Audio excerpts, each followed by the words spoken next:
Hello, my friends. I hope you had a fantastic day, evening, or night, wherever you are. This week, I'm back with Chris Mansfield talking about everything networking, growth of a business, but also, are you running away or putting your head in the sand, or is people in your network doing so? So, all of those things and more will be answered in this week's interview. Thank you so much for coming back once again. I'm now going to hand over to past me to conduct this interview, and I'll see you very, very soon.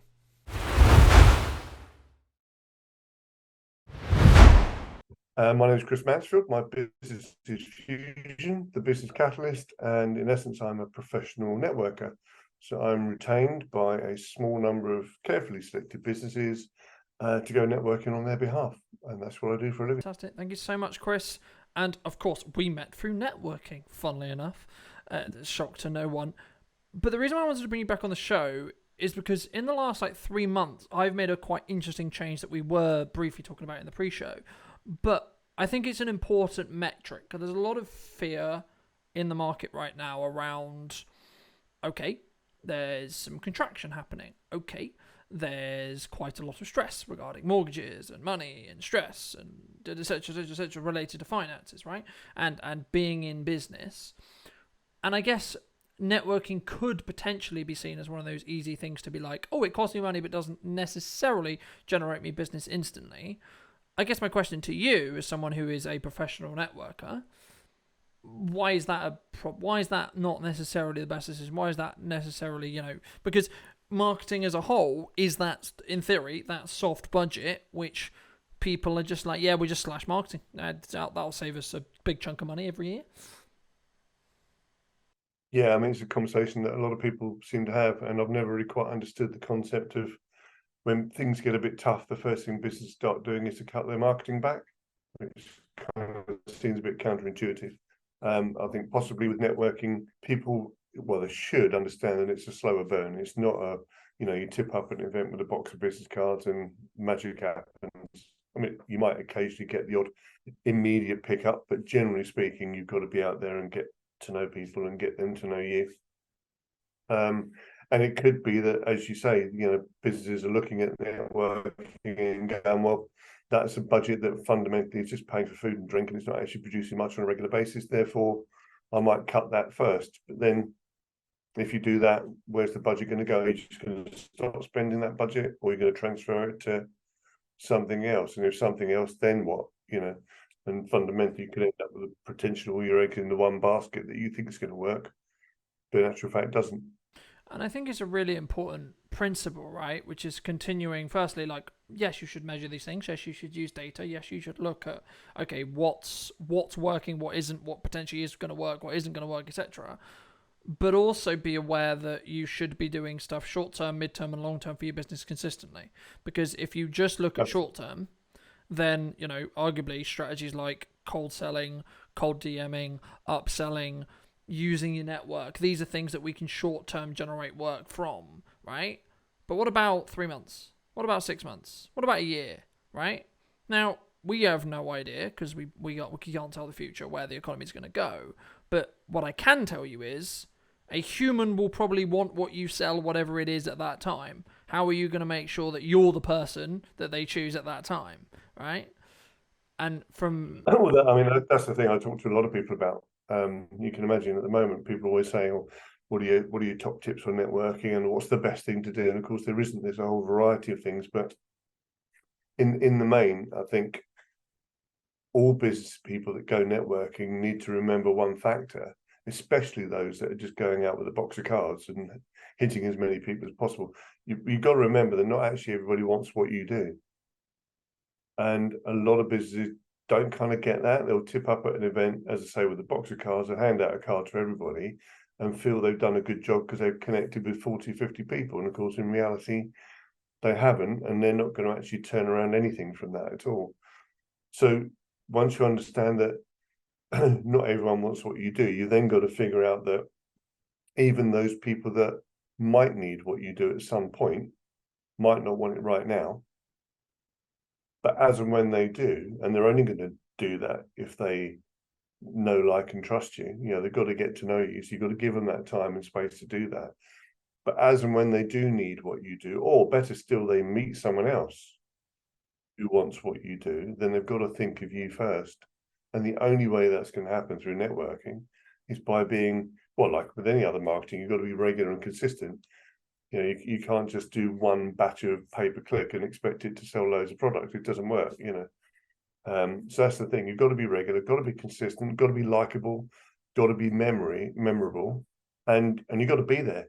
Because there's going to come a point that you've connected with somebody 6 months ago, and they're going to go, "I need to have a word with Carlton," and Carlton's not around, and then some other video person who might seem to do the similar job will turn up, and the work could go to them.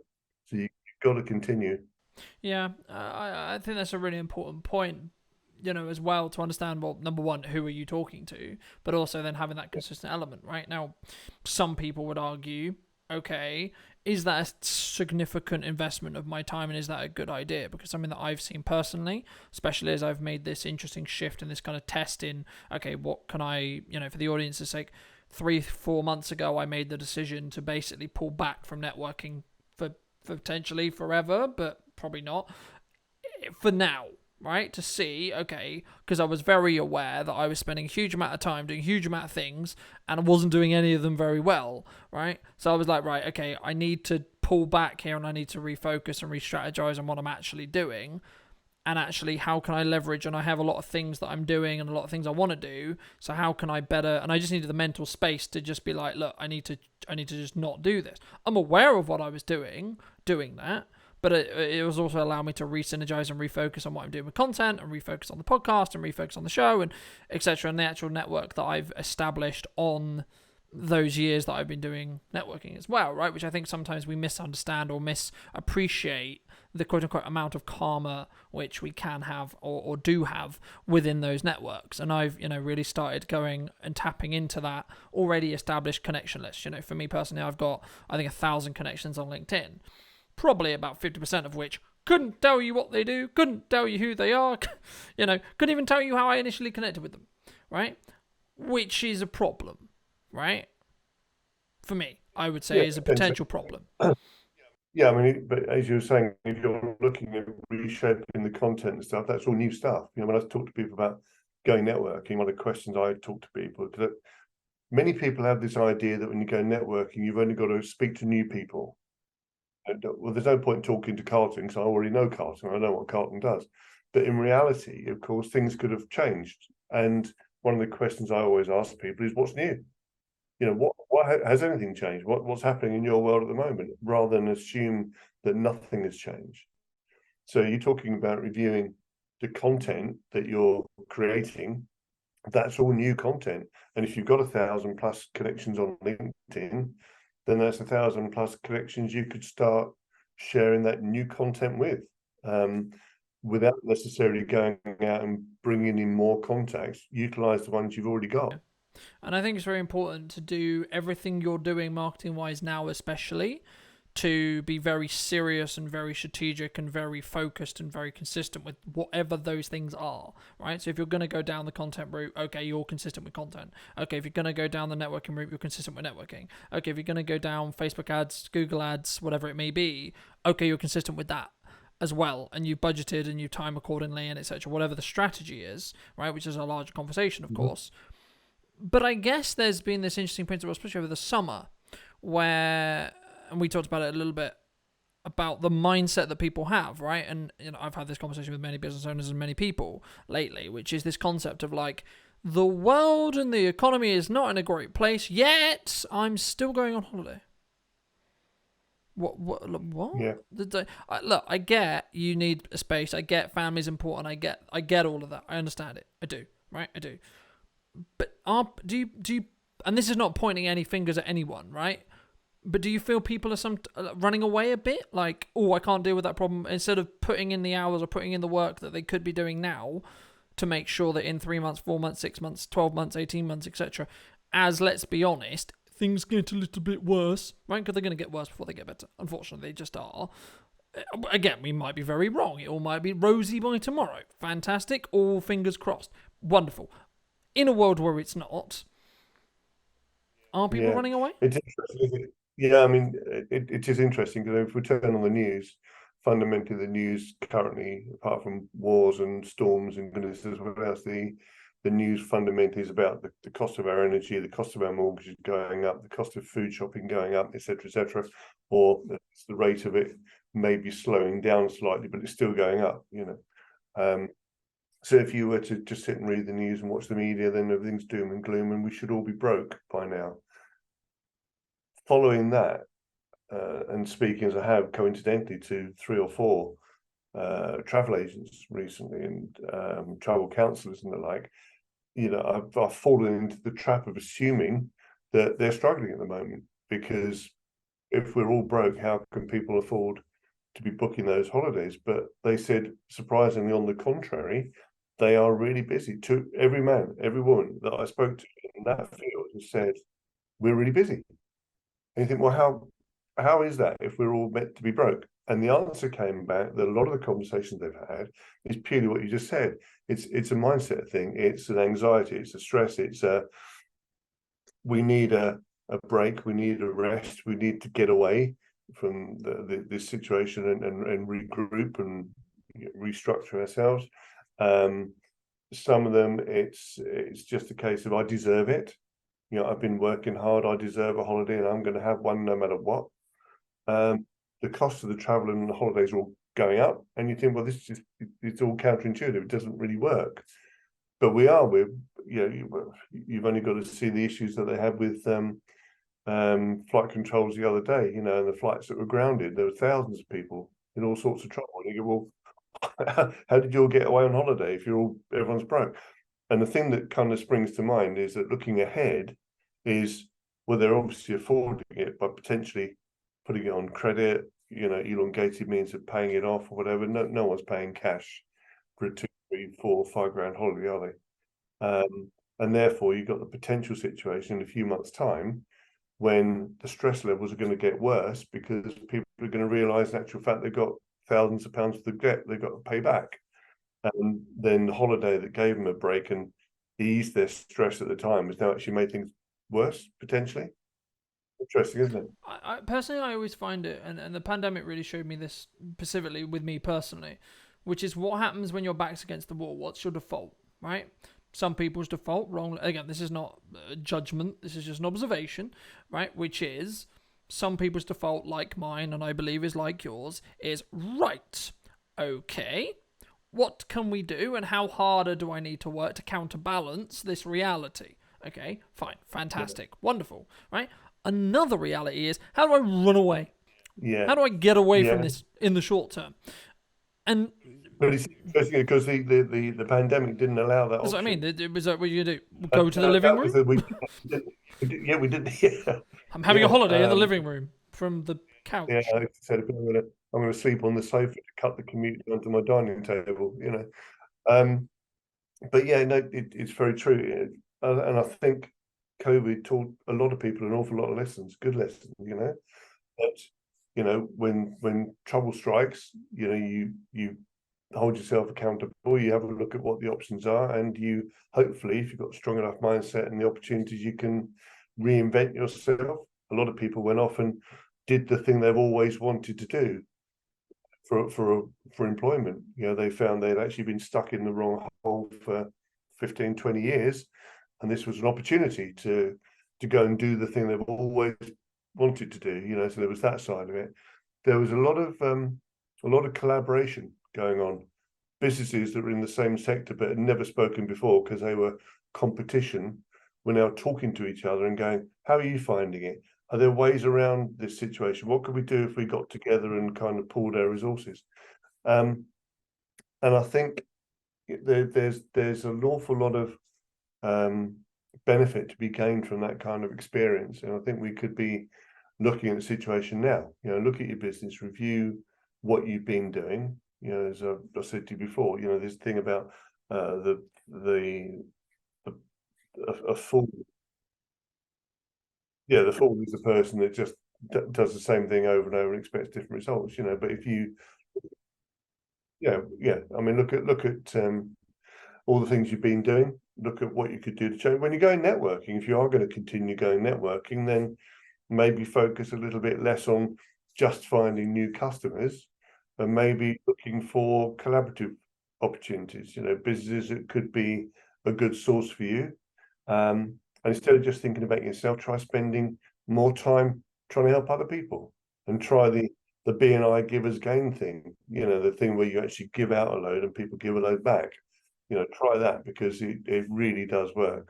No, I agree. I mean, it works in a time scale and in time, right? It's not a short term thing necessarily, but it does work. I mean, that does open up a. You say that, but I mean, interestingly enough, I mean, again, something a bit like going into the room with a box of cards. You might just happen to hit someone who happens to want what you do. But if you're networking in a room full of people that are all trying to help each other, you've got a much greater chance, because you can say, right, how can I help you, Carlson? Da da da da. And you tell me, and then hopefully, if you're a half nice bloke, you're going to turn around and say, so what can I do for you, Chris? And I can tell you specifically, I would love a connection into whatever. And you go, I know that person. I met them networking. I could put you in touch. And something can happen instantly. You'd be surprised. Absolutely. And I think, I mean, a lot of what we're talking about here is leverage, right? But I wanted to ask you a Yeah. question about, as someone who does a lot of networking, there's a large conversation in the networking spheres, especially the smaller business spheres, around competition lockout, right? And I'm like, look, if you want to do competition lockout, knock yourself out. I've personally never bothered or cared about it, because of the reason of the collaborative mindset and the concept of actually people are going to work with me because they like my personality, they synergize with me, but may not synergize with another video person. Oh my God, right? But how is it something that people should be overly concerned about it? Like, what's your, as someone who's done a lot more networking than the average, is there a better way? Is competition lockout better? No, no, I don't believe it is. I mean, we mentioned BNI. BNI obviously is a lockout organisation. It's a referral organisation. The idea being that people refer to each other in the room. But even then, if there's, let's pick on any trade, let's pick on an accountant. There's the accountant in the room, and you don't like them or you don't get on with them, you're not going to refer to them. And the point of that is everyone has choice. Everyone has choice. There's no commitment in BNI that you've got to use that accountant. They'd like you to pass referrals to them, but if you don't get on or you think they're a rubbish accountant, you're not going to pass them business. And it's the same in any form of networking. If there's a room of 4 or 5 different financial advisors or videographers or digital media company, whatever it may be, people have a choice. And it comes back to what I said about being regular, being consistent, being likable, being memorable, because people have a choice, and we tend to synergize with certain people, certain types of people, and sometimes, irrespective of the quality, people tend to work with people they like rather than necessarily the quality of the business that they provide. I think it's about being a solution to their problem and not creating more Absolutely, yeah. problems for those people. And just as a point of view in my industry, the amount of work I get from other video people is ridiculous, right? If I was in a mindset of I'm not going to collaborate and I'm not going to talk to people about video and I'm not going to work with other videographers or have other videographers in my network or video production companies or whatever, I would be literally cutting away hundreds of thousands worth of pounds in lifetime value. That's what I would be doing. And I guess it comes from a scarcity, because from the people I've spoken to in networking circles, who I obviously won't mention by name here, but the success around like why they do competition lockout is, I don't want to talk about my state secrets. I hate to be the bearer of bad news. Everything we're doing isn't state secrets. Marketing isn't state secrets. Networking isn't state secrets. Sales isn't state secrets. Cold sales, hot sales, warm sales, whatever you want to call it, isn't state secrets. We're all playing from the same playbook. We just play slightly differently, right? And I do it Colton's way. You do it Chris's way. Sally will do it Sally's way, etc. Right? And I think, Yeah, I mean, yeah, no, you're absolutely right. I mean, and if you're looking at sort of competition, if you think that networking is what I do for a living, whenever I go out networking, I'm within a room of 20, 30, 40, 50, 100 people, all of them are going networking. And if I'm representing within my field, I've got a law firm as one of my clients, for example, I could walk into a room full of lawyers. I'm naturally in competition with all of them, technically, trying to find business for my client. But there's the ways and means of doing it. There's, you know, how people do it. Again, coming back to people that you like and get on with.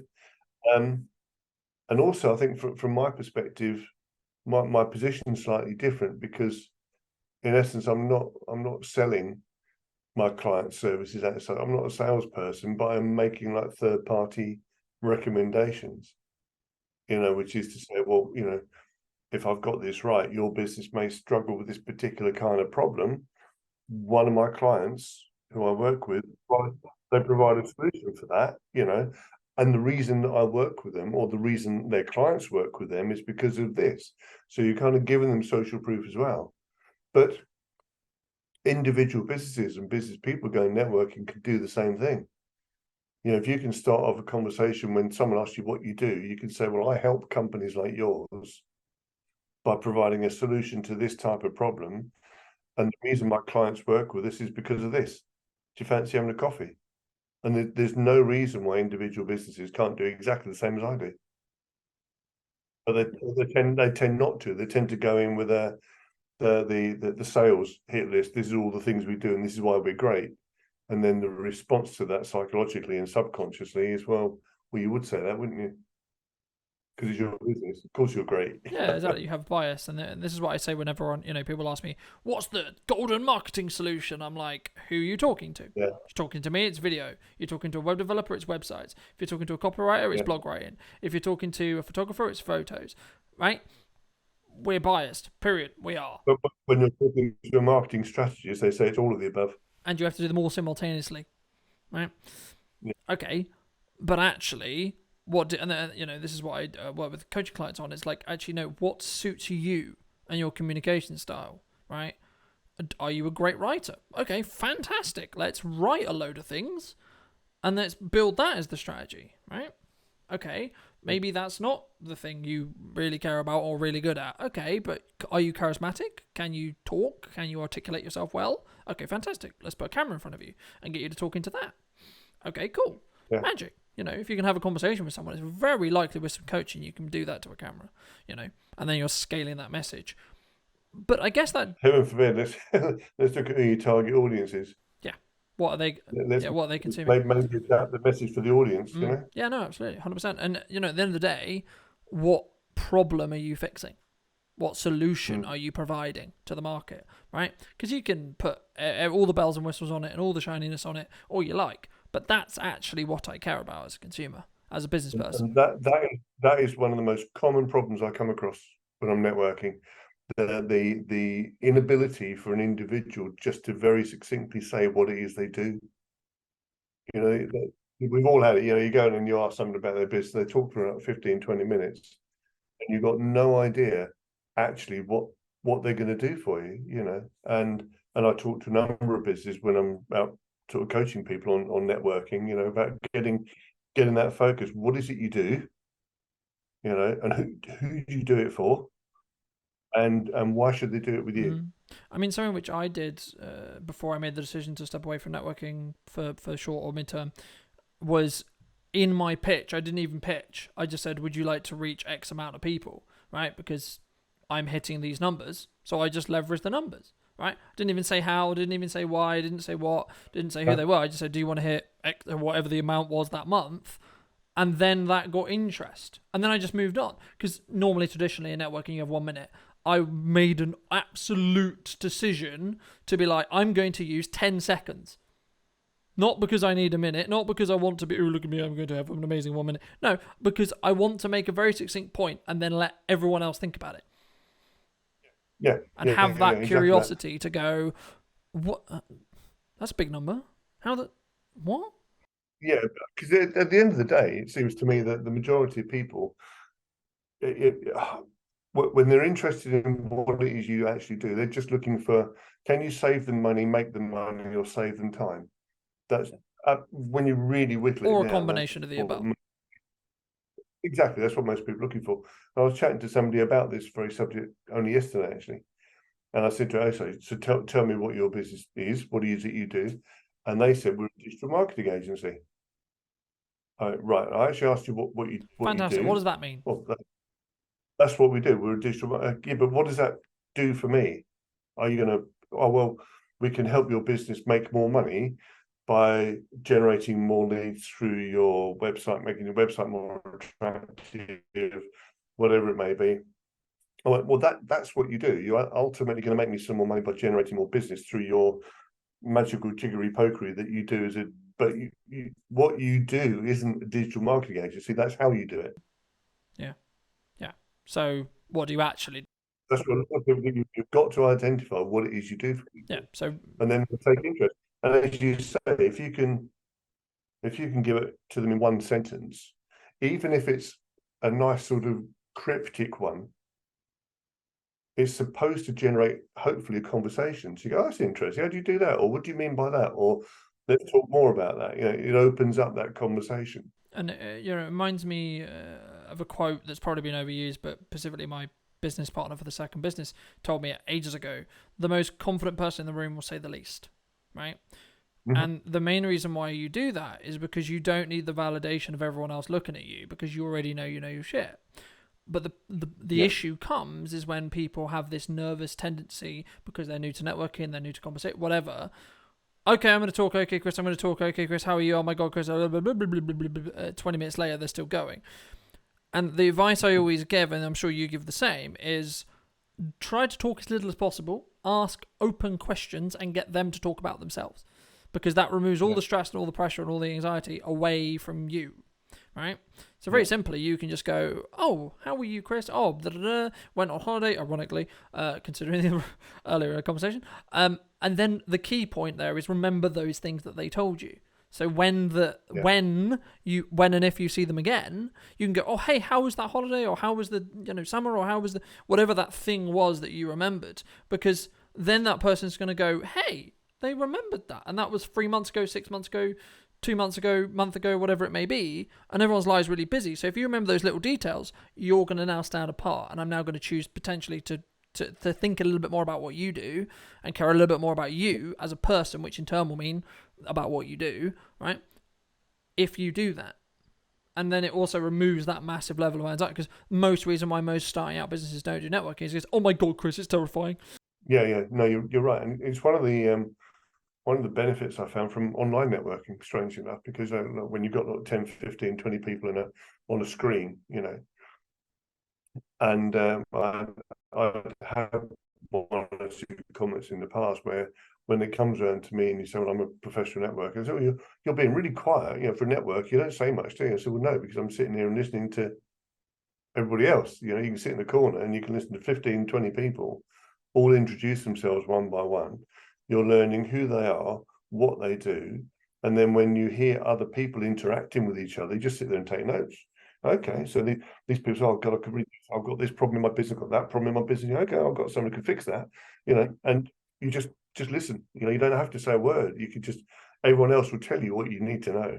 Yeah, and I think it's a difficult step for a lot of businesses, but also a really important one, because otherwise you end up being the more dominant personality in the room, which is fine within reason, but you need to balance it sometimes. Sometimes you just want to be in the background and sort of listen, and as I say, look for opportunities to add value, which is becoming a very cliche thing to say.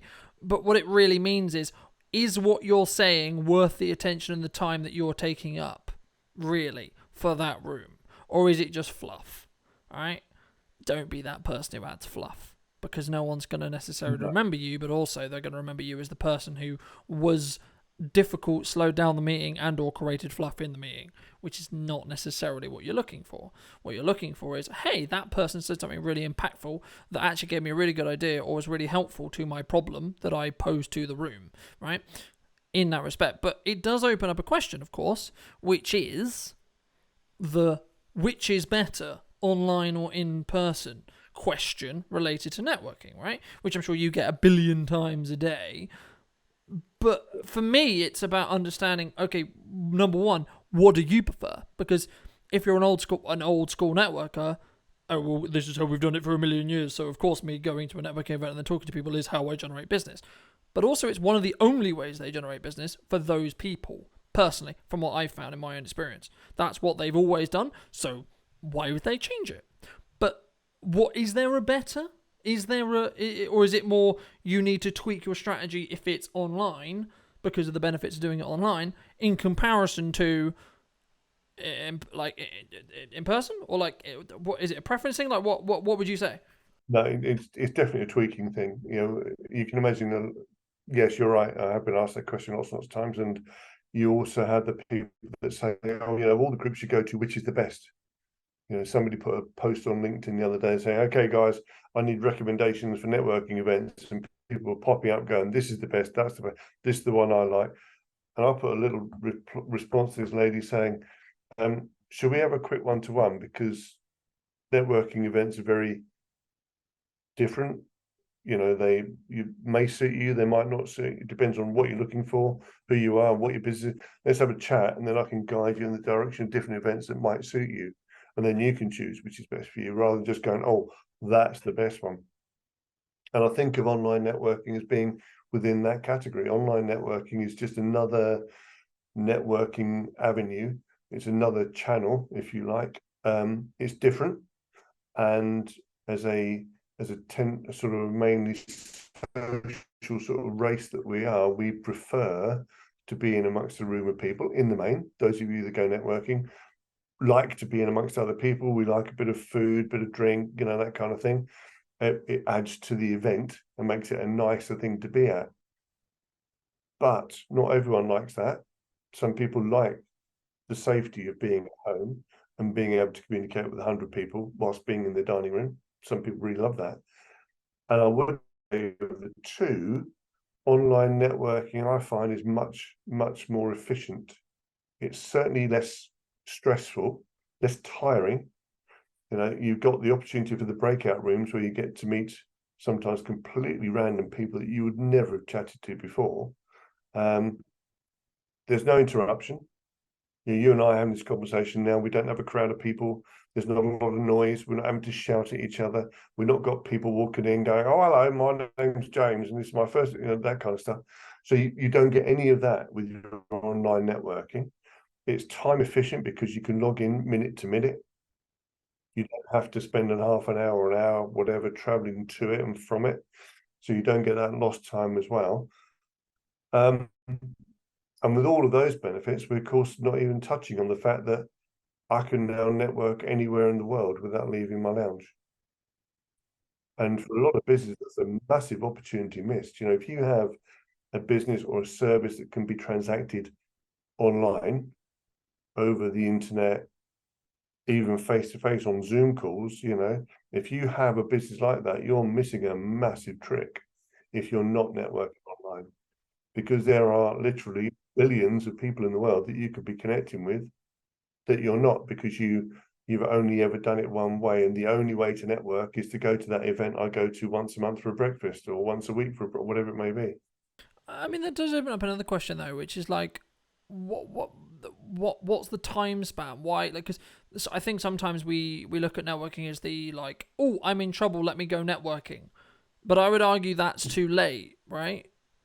I hate saying the words too late because it's not true, but you shouldn't be doing that, right? That's not what your go-to should be, because as we alluded to in the beginning, it's long term. It's and you can. I think going back to the first conversation we had a few months ago, one of the first things I said was the thing about networking is you've got to go networking before you need to. If you leave it until you need to go networking, it's too late. And there's, I think, well, there's lots of ways to talk it, but with my coaching hat on, it's like, what runway do you have, right? Do you have a month? Do you have a week? Do you have 2 months, 3 months, 6 months, 12 months, etc.? Right? What do you have in your pipeline, right? And everything we're talking about here, marketing-wise, is filling your pipeline with new stuff, right? Fantastic. But how is that pipeline looking, right? Are you in a point where it's like, okay, I'm good for 3 months, but then I could probably use some new stuff. Cool, right? Now's a good idea to do networking. Now, as in start now, so potentially by then you might have some opportunities. But, there's other strategies you can use, as I alluded to earlier, leveraging your network, cold outreach, developing offers, offers, cold outreach to businesses that you don't know, etc., etc., etc., etc. All of these things that have shorter run times on getting you paid, right? Which is, if you have no runway, that's the decision to make, and that's the investment of time to make. It isn't necessarily to create content, go networking, flyers, marketing, actually marketing in general. You have to go directly to sales because you need cash, right? You need money, right, to stay alive, right? And I think sometimes we appreciate, and I did especially at the beginning, about what networking is, as in, and what umbrella is it under. It's under marketing, it's not under sales. You might get sales from it directly, yes. You might get opportunities to sell, yes. But it's still not sales, right? Because it gives you that opportunity to have that conversation. But I guess, I mean, there is no catch-all solution, but what would you suggest to people who, we saw it in the pandemic, I imagine we'll see it in the next couple of months, if we haven't already seen it, people who are like, Chris, I'm in a little bit of trouble here, and I don't really know what to do. Yeah, well, if networking is to be ideally it needs to be something you enjoy, because if you don't enjoy going networking, it's a real ball ache. It's horrible, and it won't work because you don't have the belief in it anyway, and you're not enjoying yourself. I think if networking is to be part of it, you need to really look at the message, which is no different to other marketing. Get your message really, really focused. Be able to identify the ideal target audience you want. And as I've said already, that's not just new customers. It could be, I'm going to go and find some new collaborators to work with, some new introductions, some new sources of clients. I need to gather a bit of social proof together so that I can then evidence it when people say, in essence, why should I work with you? You can go, well, this is why. Here's all my evidence, Get all that lot nice and polished. Use your attendees lists. If you're going to go to an event with such a thing, do some research. I mean, it's partly how I work. Here's an attendees list of loads of those people. Do some research, identify the people you really want to speak to. And rather than trying to broad brushstroke everybody with your box of business cards, go and talk to four or five, and try and get some proper conversations booked in. So you get to meet them, have your elevator pitch thing. This is who I am. This is the problem I solve. And this is the social proof as to why you should work with me. Do you fancy having a coffee to discuss in more detail? That's a successful networking event. You've come away from there with 4 follow-up one-to-one, and then for God's sake, do the follow-up, because so many people go, oh, it's really good, I've come away and done that, but then they sit there and wait for them to phone you, and you go, no, just do it. Connect with them on LinkedIn, take the upper hand, say, right, lovely to meet you this morning, Carlton, when would be a good time for that coffee? And get it done, get it in the diary. You've got to make it work effectively. Just turning up at 100 events with a black card doesn't work. I mean, I think that opens up a larger question, though, across business in general, right? Which is, don't be reactive, especially now, right? Because when the economy gets difficult, what people are not, the only people who will actually succeed and actually be completely fine are people who are consistently, I'm going to say this slowly, consistently proactive. Whatever that means. Not, oh, I did a thing last week or I did a thing last month. No, I did a thing today. I did another thing tomorrow. I did another thing the next day. I did another thing next day, right? Because it compounds, right? The odds of you succeeding will increase if you continue to do the right things repeatedly. And the test, I would say, personally, when things are really difficult and you're under high levels of stress, what's your default? My default, personally, is, oh, okay, right, that's not ideal. That's not a great situation. Tell you what, work harder. That's my default, straight away. It's, right, how can I proactively fix this problem before it becomes a larger problem? Not, which we alluded to earlier, let's run away and pretend the problem doesn't exist. Because it will exist and it will have grown in that time. And I think you have to be proactive to fix it. Otherwise, it won't get fixed. I mean, there's other things you can work on, aren't there? I mean, if we're talking about, routinely you work with X number of customers and those customers aren't there at the moment, then it gives you an opportunity to, you can do one or two things. You can bemoan the fact and sit in the corner and watch the telly or whatever, or stick a massive holiday on a credit card, or you could spend some time working on your business, in your business, as you already said, rejigging new content, new strategies, having a look at what's worked for you before, go back to existing contacts and reconnect with them. Start trawling through the 1,000 people that one's got on LinkedIn that you don't know where they came from. Go back on and find out, remind yourself, reconnect connect, saying, "Oh, we had another chat. Maybe it'd be good for a catch up." But as you say, be proactive rather than just sitting there waiting for something to happen, because very often it doesn't. Yeah, and I think it's about building that momentum, right? And I think any marketing as a whole, and especially if you're in a networking group that has a supportive element, right? Look, Yeah, be honest, right? Go if you don't feel comfortable doing it in a meeting.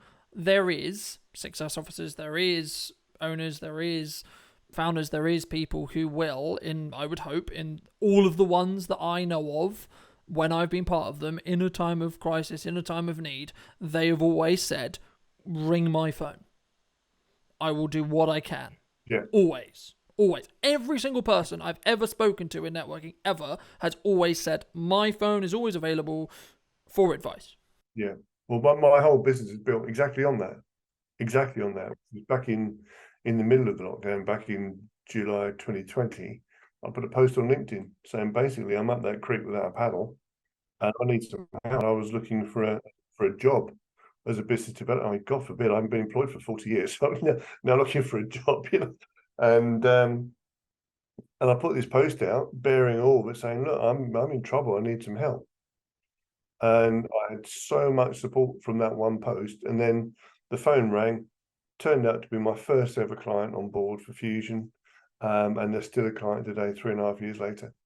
And the whole thing was built out of that one post, really, saying, "Look, I need some help."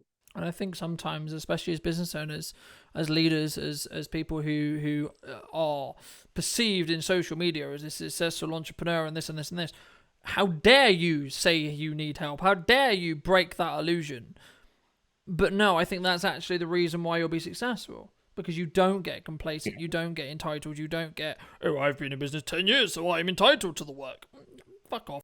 Yeah, well, that was the scary part of it, because you feel you're kind of exposing your failings, and by saying I need help, I'm not the successful business person that you thought I was, or even if I was, I'm not now. And and it was a bit of a scary time to put that kind of thing out. But as you rightly say, people will gather around that, especially if you've done the aforementioned, which is to be memorable and likable and all that kind of stuff. People tend to just gather around. Especially if you built that, I'm going to use the words community karma again, but whatever you want to call it, right? Where you've got that kind of yardstick and you haven't really gone and sold, you haven't really done that, and you haven't quote unquote squeezed that karma. There is points in crisis where I've gone to, like, cash flow is a common one, especially at the moment. By the way, I've got this fun problem related to cash flow. Anything we can do? Right, just gonna ask the question. If it's no, that's cool, all good. But like, that's my reality, right? If you could help, that would be fantastic, right? Same thing, right? And that's what I mean about being proactive and like not sitting on your pride, because every single business, regardless of size, has been in your situation multiple times. They have. Yeah. They So may not agree, they may not say that's the truth, but they have. And if they haven't, if they're saying they haven't, they're lying. They're lying. They haven't been in business long enough, or they're lying. yeah, well, it's that thing, isn't it? The American thing that says that if you haven't been bankrupt twice, you can't be successful or something. And you do, or near bankrupt, right? You don't actually have to get to the point of bankruptcy, but you need to be aware of the fact, "Oh, I got it wrong. Okay, right, how do we do this? Right, okay, I didn't react fast enough, whatever." But also to be able to have those people, and that's arguably the reason why I would say people should actually look to network, especially at the beginning, because you need those people to go to and go, "Guys, Yeah. I hate to be this person, but I'm in trouble. Help." Yeah, and there are loads of people. I mean, normally the founders or the organisers of the networking events are by definition well connected, experienced networkers. Turn up at an event and ask for help. Say, "Look, this is my first time networking. I have no idea what I'm meant to do. This is what I'm kind of looking for. Can you help?" And they'll point you in the right direction and get those first 3 or 4 conversations going. And once you've got that, you're away. Yeah. And it's about building that momentum, isn't it? But it's going to repeat. absolutely. But I'm aware of time, so thank you so much for your time. Firstly, but where can people connect with you that don't know you and that want to hear about your offering? Want to hear what's the best networking place, Chris? Like, want to have that conversation? Watch every person who messages you now being that. That would be so funny.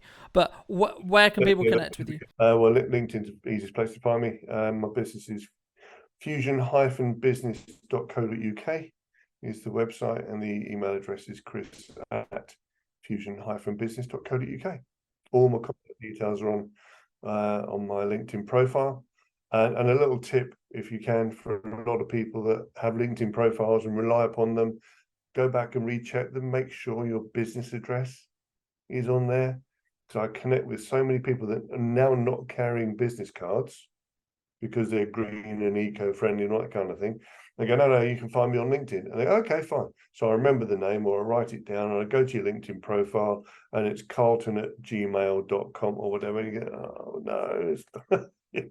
So yeah, just check that you're accurate. The details you want to be connected through are actually on your LinkedIn profile. Yeah, absolutely. And I think, keeping those up to date, but also, little things. Is your cover picture updated? Does it say clearly what you do, how you do it? Maybe, right? Yeah. Is your headshot actually a headshot, right? Or is it something else? Is it blank? Do I know it's you? Am I going to realise, oh yeah, like from a face, I'm going to go, oh yeah, you're the one. You're the Colton Brunton that I met at the networking event. I haven't linked in my own name in a while. There's probably other people who are called the same name as me. You'll want to know which one to connect with, right? Yeah, there is that. That's why the famous Tony K. Silver has K in his name, because it makes him the only Tony Silver on the planet, basically. Yeah, absolutely. Yeah. For those who, and if you don't know Tony, do connect with him. Great guy. If for those who are starting out in networking, who want to get there, they want to start it, they want to do that. What advice would you? Have a chat. Literally, I have no issues with having a chat with people. As I said about the lady that put that post out the other day, it's a case of, let's have a look at your business, look at what you're trying to achieve with it, look at where you're located, and talk about different types that might suit you and the events that you should be going to. But as I've said, try to help people, offer to help. People love that. Be very clear about what it is you do. Be very clear about the people that you think are the ideal customers or connections for you, and always have a little bit of social proof available. It only has to be verbal. But the reason my clients work with us is this. The reason why other lawyers work with us is this. Just something that you can support, obviously, if challenged, but some social proof as to why. Thanks so much for coming back and joining me, ladies and gents. I hope you took value from this week's interview. If you did, why not be subscribed to the channel so you do not miss next week's episode. And I will be back very, very soon with some brand new content to help your business grow regardless of what the economy does, because you're going to create the demand instead of serving it. So thank you so much for coming back once again, and I'll see you very, very soon.